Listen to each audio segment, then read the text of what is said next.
Hi, all renewable leaders. My name is Jimmy Hansen, and at today's sprint, I will be talking on how you as a leader can unleash the power that lies between your M&A and asset management teams and why early stage collaboration is essential. How do you get your M&A and O&E teams to engage with asset management at an early stage of a transaction or construction of a project?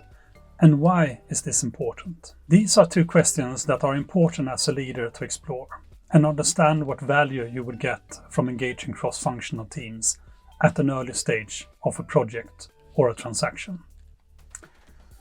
I've seen the added value using cross-functional teams several times over the years as a global COO. Did you know that there is a lot of value that could be lost due to not engaging the part of your organization that will manage your wind and solar asset at an early stage? This goes for both M&A activities, new development and construction of projects. How much is difficult to say, as it depends very much on what procedures that are currently in place today at your company. And it's not just equity and yield that is at stake. It's also the risk aspects of a project. Let me take you through these and try to explain why I believe it's important to engage your asset management operations team as early as possible in a transaction or a new development and construction of a project. From my experience, you will gain a lot of value by engaging the teams that will eventually manage your assets after the transaction as early as possible. The main reason for this is to ensure that your newly transacted asset will be embedded smoothly into your portfolio, so that you don't have a drop in the performance due to unforeseen events. So we can agree that familiarization is a key point, but what is probably creating more value is that you will get your assumptions as correct as possible. This will ensure that your bid gets as good as you want.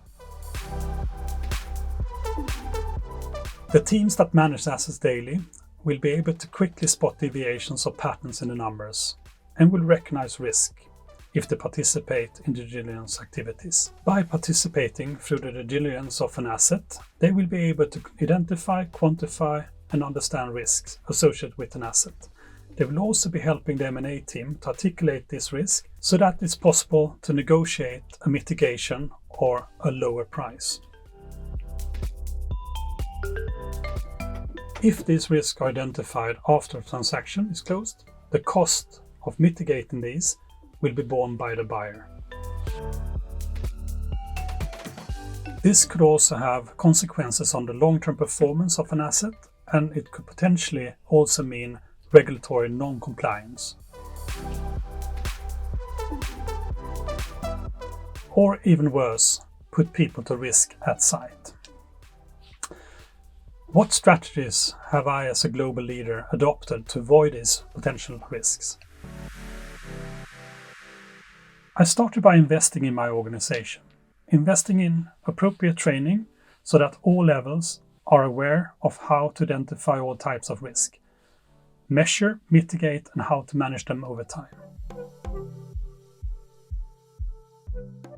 Secondly, as a leader, I encouraged and ensured good collaboration between cross-functional teams to capture experience and lessons learned. I also ensured that this experience is effectively disseminated and proactively utilized in identifying and managing risk within the company and its portfolio, whilst keeping an updated risk register to hand. I really focused on ensuring that cross-functional teams work together purposefully and are kept involved in updating assumptions on a regular basis, as the collective knowledge and experience brings a complete and well-informed picture to the table. This is the cornerstone to enabling collaborative and informed decision-making across my organizations. This will hopefully create long-term value for the company and establish a mentality of ownership and stewardship within the organization, and create a safer environment for the people that works on sites. So what are the key takeaways from today's sprint? Invest in your organization. We at ARMSA Academy provide training for all levels and departments in your organization. that will help and ensure that your company is prepared. Make sure from an executive level that you encourage early engagement and collaboration between cross-functional teams. Utilize the experience within your organization to update assumptions and risk register on a regular basis. Reduce your unknown unknowns and unknown knowns. Thank you all for listening to this sprint. I hope to see you again at my next one. Thank you.